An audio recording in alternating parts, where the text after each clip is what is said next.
FM 89.1, Radio Universidad. Bueno, el tema es el conflicto. Porque, digamos, el conflicto va a existir siempre. Sí. Siempre. La humanidad difícil, evolucionó a partir de conflictos. El tema es que los conflictos se solucionaban en la edad de las cavernas arrastrando del pelo y pegándose palos. Bueno, ahora también, te digo muchas veces, ¿no? ¿Sabes que no tanto? No tanto, bueno, pero cuando yo veo que hay una guerra, digo, bueno, la pucha. Hace rato, antes había más guerras y más seguido, está claro, ¿no? Sí. Parece que no. Parece que antes, que ahora estamos con más guerra, con más peste, con más hambruna. Pero efectivamente la civilización, me voy a animar a decirlo así, sí, ha avanzado lo suficiente como para que hoy en día, decir de no a Harari, se muera mucha más gente por azúcar que por pólvora. Ah, mira. ¿No? Sí, es cierto. Es una buena... Pero nada, los conflictos sí son parte de la vida humana, digamos, y los modos de resolver los conflictos también, pero ahí hay, digo, si bien podemos decir que en todas las comunidades humanas hay conflicto, no todas las comunidades humanas tienen los mismos modos de resolver los conflictos. Y en la época de las cavernas, o un poco después, digamos, en la época de los cazadores-recolectores, digamos, se cuidaban muy, muy bien de que los conflictos escalen. ¿Sí? O sea, por ejemplo, si en una tribu, digamos, entre dos personas el conflicto empezaba a escalar y ya pasaba las manos, lo que hacía la comunidad era guardar las armas. Esconder las armas para que no escale de las manos a las armas. Un poco lo que está haciendo Massa, ¿no? ¿Es eso? Claro, claro, Massa está haciendo eso. Está guardando las armas. Claro. Para que no se mate. Igual te diría que está fracasando, ¿no? Porque... Bien. En esta civilización yo creo que más que esconder las armas lo que hacen es venderlas. Pero también estaba... Claro, también. También, hace, no sé, 200 años, no, bastante más, estaban cuando se batían a duelo. Digo, ¿no? También. Menos de 200, ¿eh? Menos, sí, recordá claro. que Perón se abate.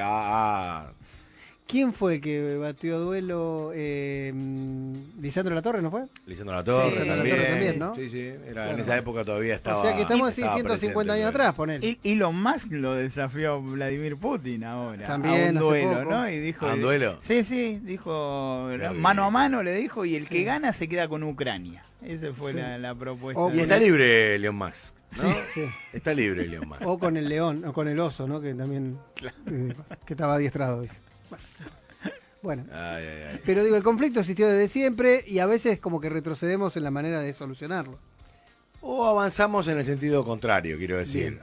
Porque digo, no es que retrocedemos y que vamos a formas más arcaicas de resolver el conflicto, sino que las tecnologías, los conocimientos, todo lo que tenemos para resolver el conflicto, en vez de usarlo para resolver el conflicto, lo usamos para que se polarice.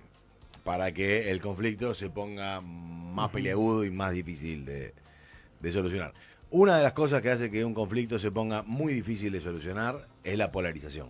Exactamente. O sea, hay una clave en el conflicto que es en la medida en que las partes en conflicto, en lugar de enfocarse en los intereses comunes, se enfocan en las posiciones que tiene cada uno, y en lugar de ver que los intereses comunes, que además de ser comunes a ellos, son comunes al resto de la población, tengan participación de otros sectores y de otros actores que tienen otras posiciones y otros intereses, van cerrando la participación, digamos, a los que tienen mi posición o la del otro y dicen o están conmigo o están en contra mío. Ahí el conflicto se empieza a poner difícil. Y yo creo que estamos en un momento de la civilización humana en la que cada 3x4 todas las tecnologías que tenemos, ya sea medios de comunicación, incluso modos de comunicarnos, conocimientos sobre la comunicación y el conflicto, en lugar de usarse para resolver los problemas a favor de la mayoría de la población, se usan para que los problemas escalen y lleven agua al molino de uno en lugar de otro. Este sería como el cuadro general de hay la gente como situación. que saca ventaja de eso. Sí. Le queda cómodo el conflicto. Eso me pasa también. Hay gente que vos ves que va al choque permanentemente porque le queda cómodo. Te lo ves en los programas de Chimento si querés llevarlo a un extremo. Y vos ves que hay gente que está bárbaro y otra gente que está muy incómoda cuando tiene que meterse en un conflicto. Y también conozco el que prefiere evitar el conflicto y aunque se esté haciendo mal, evita el conflicto. Exactamente. Sí. Lo que acaba de describir básicamente son las 3 formas de resolución de conflicto reconocidas. ¿Cuánto estudiaste vos? En un minuto te saqué Y eso dice lo más también, ya que estamos. ¿Para qué vas a ir a la universidad si yo mirá todo lo que tengo y no fui a la universidad? Puedo ser youtuber y hablar de conflicto. También, ¿Para qué andar estudiando? ¿Para qué? Pero bueno, nada, claramente, evitar es una forma cómoda, uno evita el conflicto, pero ¿cuánto tiempo uno puede ir evitando el conflicto? Una vez querés evitar una cosa, después tenés que evitar 2, después tenés que evitar 3, después la única forma de seguir evitando es dejar de existir. Hubo matrimonios que duraron evitando, claro. Evitando y pero, así estaban.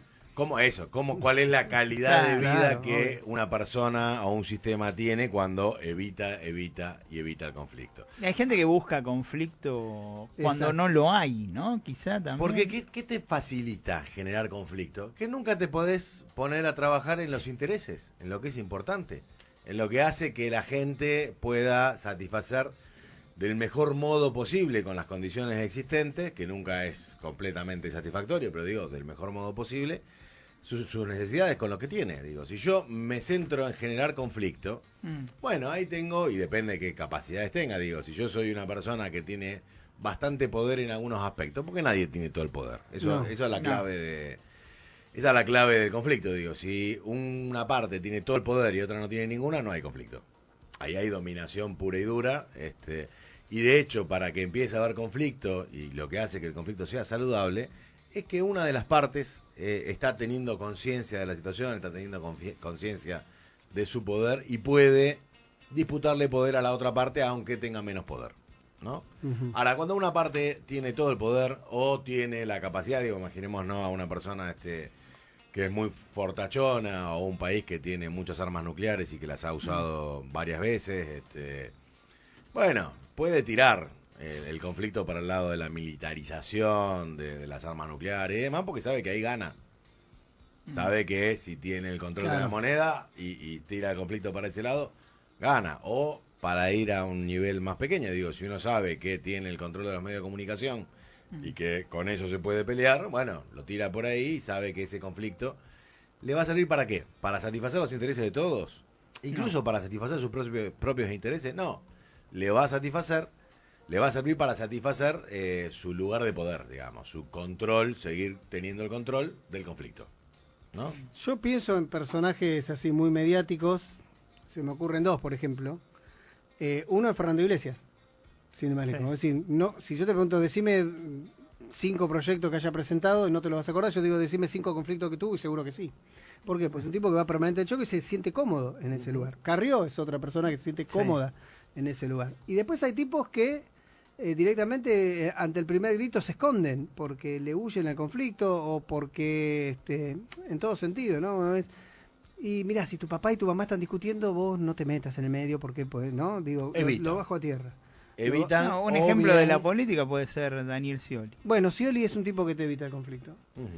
Pero también, digo, es interesante. Por ejemplo, él tuvo un trabajo que hacer difícil en Brasil con un presidente como Bolsonaro y lo sacó adelante. Lo sacó adelante evitando conflicto. Claro. Pero ahí lo que dice él, ahí también vos sabés que si ahí generás un conflicto, listo, estás perdido porque vos quedás en el medio de algo que no vas a poder solucionar. En cambio, si te intentás, ¿no? Ojo, que, y ahí, en todo, el tema del conflicto es que rápidamente uno se pasa de una línea a la otra y está, a veces evitar el conflicto ahora para va a ser más reunir adelante el poder, definir mejor los intereses, lograr unir sectores y ir a la satisfacción del interés y generar conflicto cuando uno está preparado, es medio como soldado que huye y sirve para otra guerra, digamos, ¿no? Sí. Y no es solo evitar, digo, ¿no? Sí. El movimiento de evitación es malo si uno lo usa siempre. El movimiento de confrontación es malo si uno lo usa siempre. Ahora, si uno sabe cuándo evitar y cuándo confrontar, es más probable que logre satisfacer sus intereses y los del otro. Porque esa es la otra cuestión. Es muy difícil que en una civilización humana, con el nivel de interdependencia que tenemos, una parte que controle unilateralmente todo logre satisfacer sus propios intereses por mucho tiempo. Quiero decir, pongamos una relación de dominación, ¿no? Entonces, el empleador tiene a un empleado que evita el conflicto y lo somete, y le saca provecho, y el empleado no hace conflicto, no evita. Bueno, esa relación en algún momento se va a agotar. Va a sobreexplotar, digamos, al recurso. Puede ser el empleado, pero también puede ser la tierra, digo, si yo le meto mucho glifosato, ¿no? Y en algún momento me va a dejar de servir. Ahora, está bien, pero el empleado en ese momento, cuando explotó y se fue, capaz que va a un juicio, y en ese juicio vamos otra vez a lo mismo. O sea, ¿quién es el que tiene mayor poder?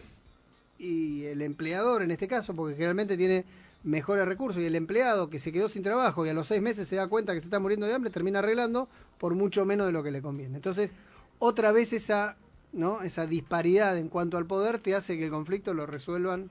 Y ahí creo que está la clave. Cuando yo tengo conversaciones con mis amigos, con gente conocida, en general, en el análisis del conflicto, lo que noto es que hay una evaluación errónea de la relación de poder.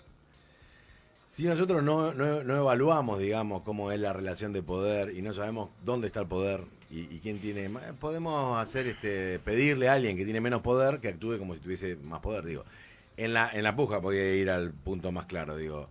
Uno puede pensar la sociedad actual como una puja entre 3 sectores, ¿no? Está el mercado, está el Estado y está la sociedad, ¿no? Este es un modelo que usamos mucho en el observatorio para analizar cualquier situación. ¿Qué hace el Estado? ¿Qué hace el mercado? ¿Qué hace la sociedad? Ahora, cuando uno analiza la correlación de poder entre mercado y Estado, ¿quién es más poderoso? El mercado. El mercado. El mercado, claramente es mucho más poderoso. Aunque entonces, muchos creen que no. Sí. Aunque cuando la gente habla, creen que el poder lo tiene el Estado. ¿Por qué si es presidente, por qué no controla al mercado y hace que pongan buenos precios, ¿no? Por ejemplo. Y porque es un poco más complejo eso. El Estado tiene algún poder, no, así que no lo tiene, puede tener mucho más poder, pero para hacerle frente al mercado necesita, por ejemplo, un apoyo muy claro de la sociedad, ¿no? En esos raros casos en el que el Estado, a través de algún gobierno, logra tener un apoyo muy fuerte de la sociedad, ya sea porque abreva en sus bases culturales más fuertes, ¿no? Como algunos gobiernos nacionales y populares, o porque abrevan algún momento de alguna situación puntual, el mundial, algún conflicto bélico, qué sé yo, alguna cuestión, y ahí logra tener más poder el Estado, bueno, ahí puede llegar a hacerle algún contrapeso al mercado. Pero si no, es muy difícil hacerle un contrapeso al mercado si no hay ahí una serie de actores que estén interviniendo y que permitan darle como fuerza a la pulseada, ¿no? Está claro. Y esto, yo creo que, como dice Walter, hay como una subvaloración del poder del mercado y una sobreestimación del poder de los gobiernos, ¿no? Y de los gobiernos y del Estado. He escuchado a alguna estadista también decir, ¿no? Con mucha claridad, ojo, no crean que tenemos el poder, tenemos el gobierno. El poder sigue estando, el poder concentrado sigue estando... Lo que llamamos el poder real, ¿no? El poder real sigue estando en los lugares en los que estaba, digo, ¿no? Giancarlo, gracias, como siempre. Gracias a ustedes. La seguimos la semana que viene. Seguimos la semana que viene. Desde la Universidad Nacional de La Matanza, Radio Universidad FM 89.1. Siempre cerca.